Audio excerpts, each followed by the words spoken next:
अब long marginal cost कर्वको बारेमा कुरा गर्ने छ होइन।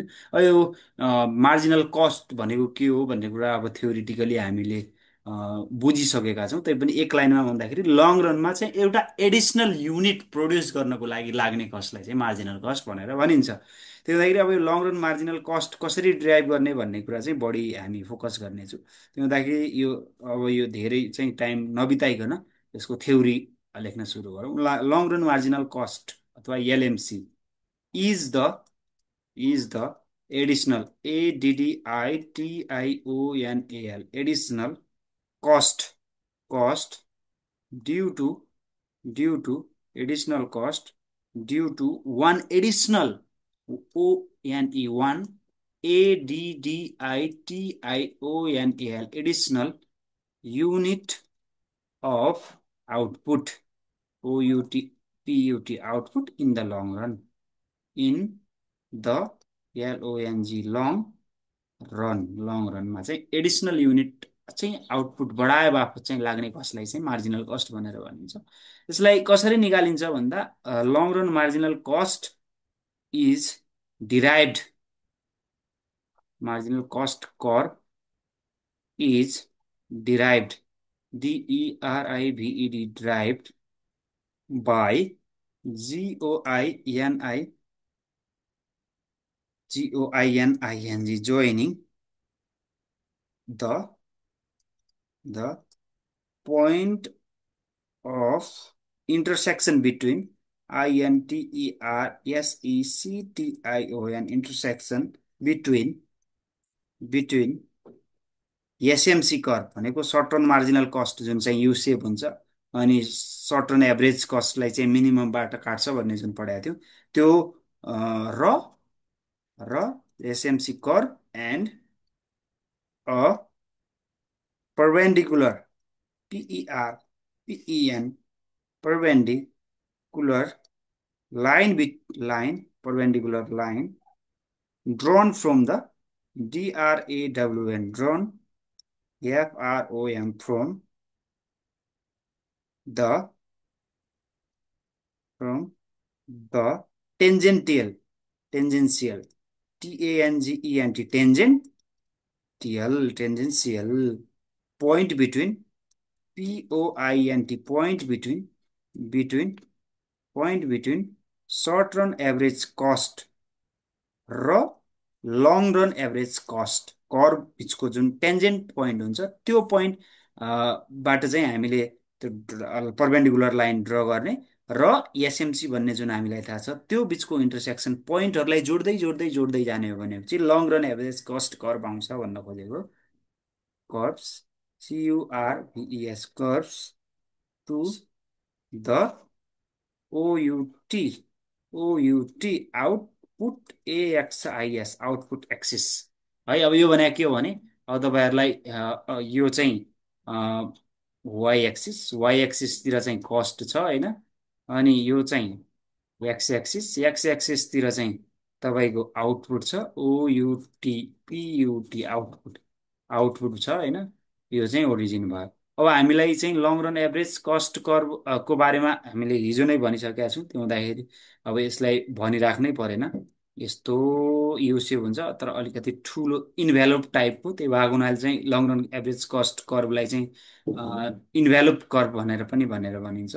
यो long run average cost curve र यो भनेको चाहिँ सर्ट रनको चाहिँ यसरी चाहिँ सर्ट रनहरूको चाहिँ कम्बिनेसनमा निक्लेको हुन्छ भन्ने पनि थाहा छ हामीलाई। सो यो चाहिँ एउटा चाहिँ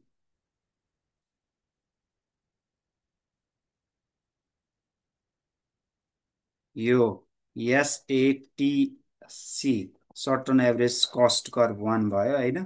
त्यस्तै अब अर्को चाहिँ तपाईँको यहाँनिर यस्तो होला अरे है। अब यो तपाईँको कर्भमा चाहिँ राम्रो बनाउनुहोस् SATC2। अनि आजको भन्दा राम्रो चाहिँ मैले हिजो त्यो long run average cost curve बनाउँदाखेरि चाहिँ राम्रो देखिएको थियो होइन। यो चाहिँ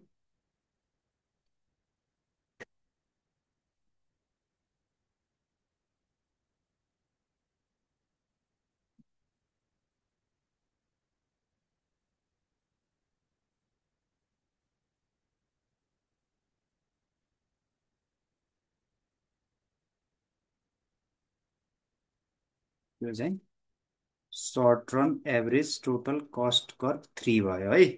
अनि हामीले के भन्यौँ भन्दा अब लङ रन के अरे यदि हामीले चाहिँ short run average total cost curve र सर्ट रन मार्जिनल कस्ट कर्भको चाहिँ रिलेसन हेर्ने हो भनेपछि यो चाहिँ यदि short run average total cost हो भनेपछि मार्जिनल कस्ट चाहिँ यसरी मिनिममबाट मिनिमम र तलबाट काट्छ भनेर चाहिँ हामीले अस्ति नै पढिसकेका छौँ होइन, सर्ट रन मार्जिनल कस्ट होइन।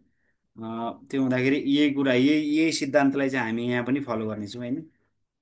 यो short run average total cost curve भयो र यसको मिनिमम यहाँ छ भनेपछि एउटा पोइन्ट चाहिँ तपाईँको कहाँनिर सर्ट रन मार्जिनल कस्ट चाहिँ कताबाट काट्ने भयो, यसरी यहाँनिरबाट मिनिमम काट्ने भयो।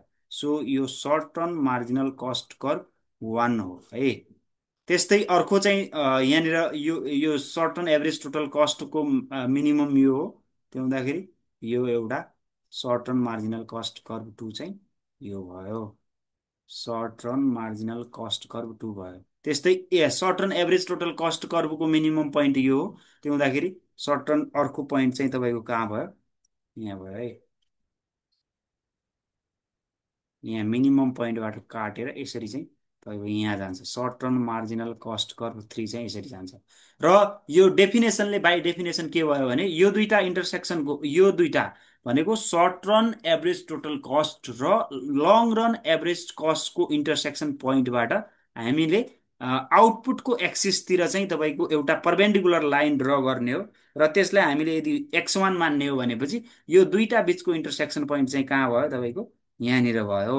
र यसलाई हामीले चाहिँ यदि ए ड्यास मान्ने हो भनेपछि ए ड्यास मान्ने। त्यस्तै अब यो दुईटा बिचको यहाँनिर त अब सबैको यो short run average total cost curve र लङ रन एभरेज कस्टको इन्टरसेक्सन पोइन्ट। त्यस्तै चाहिँ तपाईँको यहाँबाट पर्पेन्डिकुलर लाइन तान्ने भनेपछि x2 र यो यहाँनिर इन्टरसेक्सन पोइन्ट भएको पोइन्ट पनि यहाँनिर भयो। र यसलाई बी पोइन्ट मान्ने हो भने त्यस्तै तपाईँको यहाँनिर है यो यहाँनिर long run average cost curve र short run average total cost curve 3 intersection point भएको पोइन्ट यो भयो, यो x3 भयो। र यसलाई हामीले पर्पेन्डिकुलर लाइन तलबाट माथिसम्म तान्ने हो भनेपछि यो चाहिँ सर्ट रन मार्जिनल कस्टलाई चाहिँ इन्टरसेक्ट भएको पोइन्ट भने यो भयो। सो यसलाई चाहिँ हामीले चाहिँ सी ड्यास मान्ने हो भनेपछि सी ड्यास, यसलाई सी, यो बी र बी एउटै भयो, ए ड्यास र यो ए ड्यास भयो भनेपछि अब हामीले यो तिनटै पोइन्टलाई चाहिँ एउटा तपाईँको कर्भ बनाउने हो भनेपछि हो यसरी चाहिँ तपाईँको यो तिनटै पोइन्टलाई है यसलाई म अर्को कलरमा बनाउँछु है, यसलाई अर्को कलरमा बनाउनु पर्यो। ओ है ओ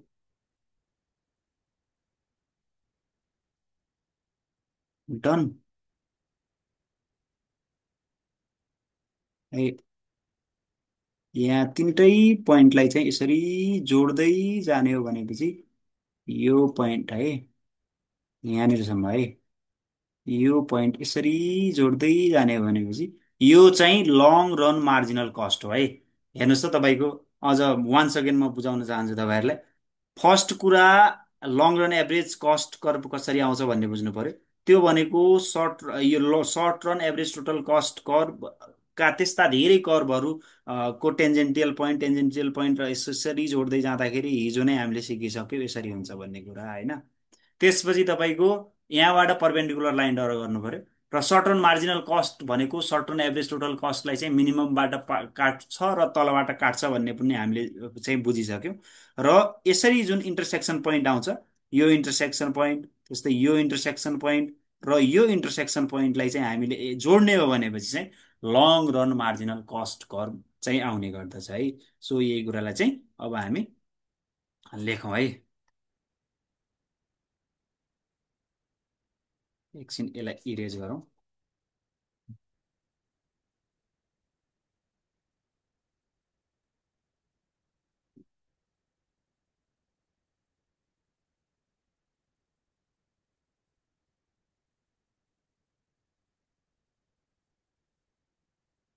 सो अब यो जे भएको छ त्यही कुराहरू चाहिँ हामी लेख्ने मात्र हो है। In order to derive in ORDER, order to derive, in order to derive, in order to derive LMC curve, long run marginal cost curve, assume, ASSUME, that, assume that, assume that there are three alternative plants, that there are three alternative plant, ALTERNATIVE, alternative plants, तीनटा alternative plants छन् हैन। त्यो भनेको कुन कुन plant हो नि त भन्दा तपाईको एउटा चाहिँ यो SATC 1 है, अर्को चाहिँ SATC 2 भयो हैन, अझ मैले राम्रो दिएँ हैन।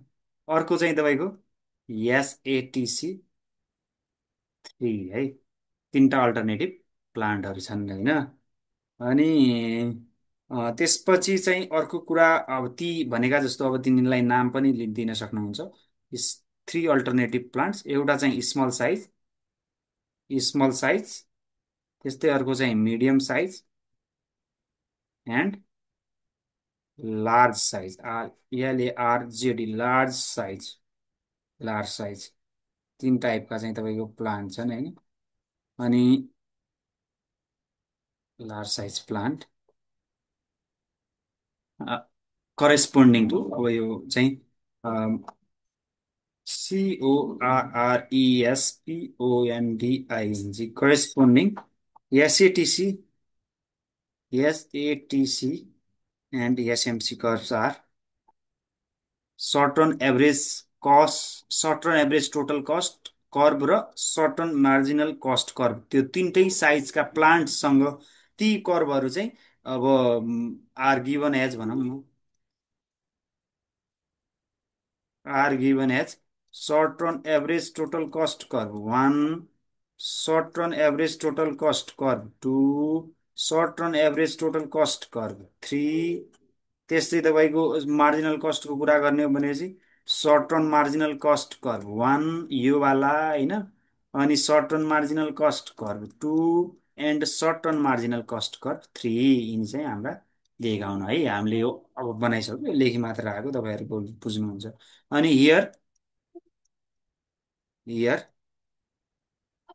the point, here the point A dash, यो point A dash, point A dash REPRESENTS represents the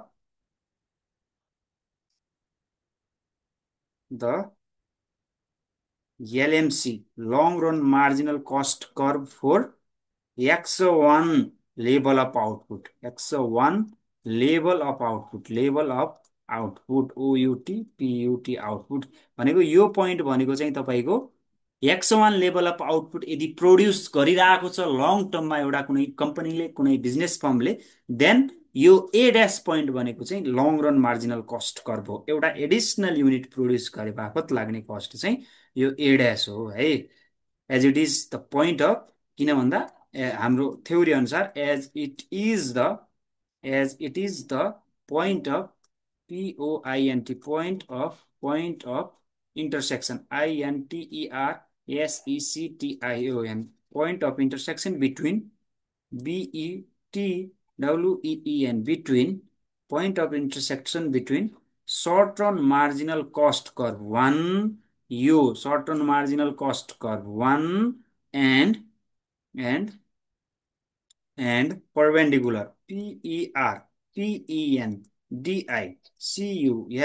perpendicular भनेको लम्ब रेखा भनेर भन्छ नि नेपालीमा, perpendicular है, perpendicular line, यसलाई line from कहाँबाट भन्दा द टेन्जेन्सियल पोइन्ट भनेको यो दुईटा टेन्जेन्ट भएको पोइन्ट भने ए भयो, from the TANGENTIAL, tangential point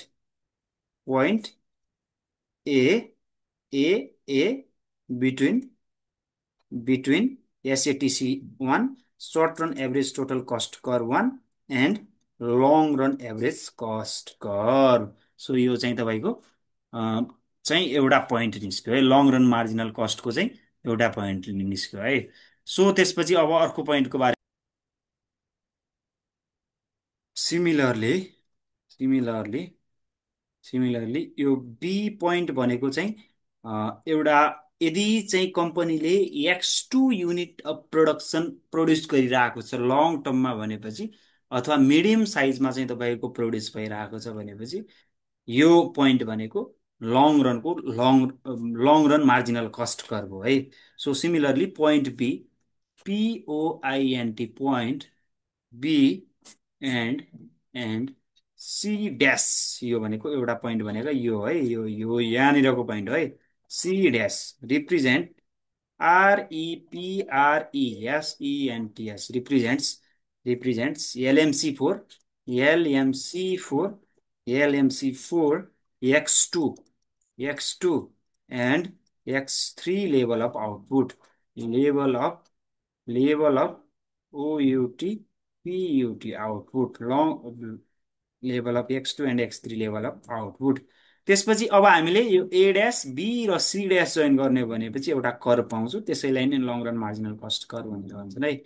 if we join A dash B and C dash, we get LMC, long run marginal cost curve, CURV curve, which has त्यसको पनि which also भनौँ न, which also has U shape, U टाइपको सेप छ भनेको यस्तो सेप छ भन्न खोजेँ, U shape and and passes through, passes through THROUGS through, यो मिनिमम हेर्नुहोस् है, यो तपाईँको यहाँदेखि लिएर यहाँसँग चाहिँ लङ रन एभरेज कस्ट हो नि, र यसको मिनिमम पोइन्ट यहाँ हो नि, र यसको मिनिमम पोइन्टबाट पनि तपाईँको पास हुन्छ भन्नु खोजेको, थ्रु द थ्रु द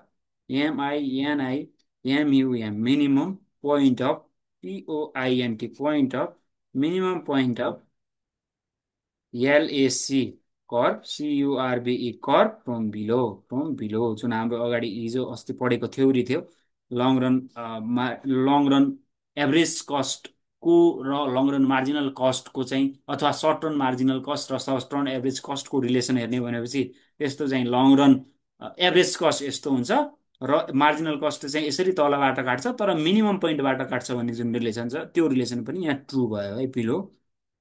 त्यसो हुँदाखेरि द यु सेप अफ, यो के को कारणले हुन्छ, LMC curve is due to, short रनमा चाहिँ ल भेरिएबल प्रोपोर्सनले भएको कारण हुन्छ भने जस्तै लङ रनमा चाहिँ ल अफ रिटर्न्स टु स्केलले कारणले हुन्छ, due to the LAW law of returns to scale, returns to scale operating in the long run, OPERATING, operating in the LONG रनमा चाहिँ यो ल रिटर्न्स टु स्केल ओपरेट भएको कारणले चाहिँ यो पनि कर्भ यु सेप हुन्छ भन्ने कुरा भयो। र म अब तपाईँलाई यो सक्यो थ्योरी त, म एउटा यो फिगर चाहिँ एक पटक फेरि बनाएर देखाउँछु है। यो चाहिँ भयो तपाईँको वाइ एक्सिसतिर को कस्ट भयो है, वाइ एक्सिसतिर कस्ट देखाउने कुरा भयो। यो चाहिँ भयो एक्स एक्सिसतिर चाहिँ हामीले के मानेका छौँ, OUT PUT आउटपुट भयो। यो चाहिँ तपाईँको के भयो, ओरिजिन भयो। हामीलाई थाहा छ long run average cost curve चाहिँ यस्तो हुन्छ भन्ने कुरा होइन। So long run average cost curve भनेका चाहिँ तपाईँको कसको चाहिँ कसरी बन्छ भन्ने कुरा चाहिँ हामीले हिजो भनि नै सकेका छौँ। तैपनि यसरी चाहिँ short run average total cost एउटा चाहिँ यो short run average total cost हो, यो चाहिँ लङ रन एभरेज कस्ट हो होइन। खासमा बनाउनु पर्ने चाहिँ सुरुमा short run average total cost curves बनाएर त्यसको तल तल पोइन्टहरू जोड्दै जाने हो। तर हामीले चाहिँ मैले हिजो भने जस्तै यसरी चाहिँ सजिलोको लागि चाहिँ फिगर बनाउनको लागि यसरी बनाउँछु भनेर भनिसकेँ। यो चाहिँ short run average total cost curve 2 हो है। त्यस्तै तपाईँको यो चाहिँ तपाईँको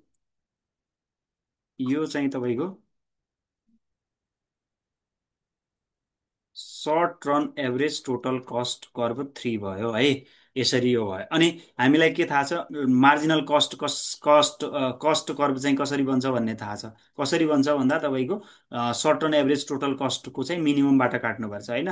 सो यसरी चाहिँ यो चाहिँ तपाईँको short run marginal cost curve 1 हो। त्यस्तै यहाँबाट पनि काट्नु पर्यो।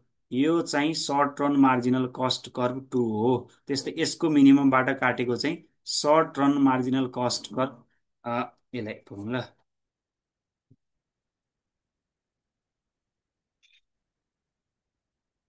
यसको पनि मिनिममबाट काटेर short run marginal cost curve 3 भयो है। 3 भयो। यहाँनिर यो मैले मेटाएर किन दोस्रोचोटि बनाएँ भन्ने तपाईँले बुझ्नुभयो भनेपछि यो यहाँबाट एउटा पर्पेन्डिकुलर लाइन जान्छ नि, त्यो पर्पेन्डिकुलर लाइन गएर यतातिर सर्ट रन मार्जिनल कस्ट कर्भलाई काट्नुपर्ने हुन्छ नि। त्यो हुँदाखेरि यो सबै कुराहरू ख्याल गरेर चाहिँ बनाउनु पर्यो। यो एसएमजी 3 भयो होइन। अब हामीले के भन्यौँ भनेपछि पर्पेन्डिकुलर लाइन चाहिँ तिनवटा ड्र गर्नु पर्यो। एउटा चाहिँ तपाईँको यो दुइटा, यो ए पोइन्ट मान्ने हो भनेपछि, यो ए पोइन्ट मान्ने हो भनेपछि यो दुइटाको इन्टरसेक्सन पोइन्ट, यो दुइटाको इन्टरसेक्सन पोइन्टबाट आउटपुटतिर चाहिँ तान्नु पर्यो। एक्स1 हो भने चाहिँ एउटा पोइन्ट चाहिँ यो आयो, यसलाई चाहिँ ए ड्यास मान्ने हो भनेपछि अर्को चाहिँ यहाँबाट तान्नु पर्यो। यहाँबाट यसलाई चाहिँ एक्स2 मान्ने हो भनेपछि यसलाई बी पोइन्ट भयो। त्यस्तै चाहिँ एउटा यो दुइटा बिचको इन्टरसेक्सन पोइन्ट, यो दुइटा बिचको इन्टरसेक्सन पोइन्ट एक्स3, तर यो चाहिँ एसएमसी3 माथि भएको हुनाले यसलाई माथितिर तान्नु पर्यो। यो चाहिँ सी पोइन्ट, यो चाहिँ सी ड्यास पोइन्ट भयो होइन। अब हामीले यो ए ड्यास बी र सी होइन कि सी ड्यास चाहिँ कनेक्ट गर्ने हो भनेपछि हामीले एउटा कर्भ पाउँछौँ यु सेप। त्यो कर्भलाई नै हामी के भन्छौँ भनेर भन्दाखेरि हामी के भन्छौँ त्यो कर्भलाई long run marginal cost curve भनेर चाहिँ हामी त्यसैलाई भन्ने गर्दछौँ है। सो यो एउटा ए यो पोइन्ट, अनि त्यस्तै यो पोइन्ट, यो यहाँ ठ्याक्कै यहाँबाट जानु अरे, यो पोइन्ट र यो पोइन्ट है, यो पोइन्ट है, यो पोइन्ट। अब यो जतिसम्म तान्दा पनि भयो, यहाँसम्म तान्यो भने यो चाहिँ long run marginal cost curve भयो है। So that's all. अब तपाईँको लङ रन मार्जिनल कस्ट पनि भयो। अब हामी यहाँ पछि मोडर्न थ्योरी अफ कस्टको बारेमा कुरा गर्नेछौँ है। Keep watching, and if you don't subscribe my channel till now then you can subscribe and share to the people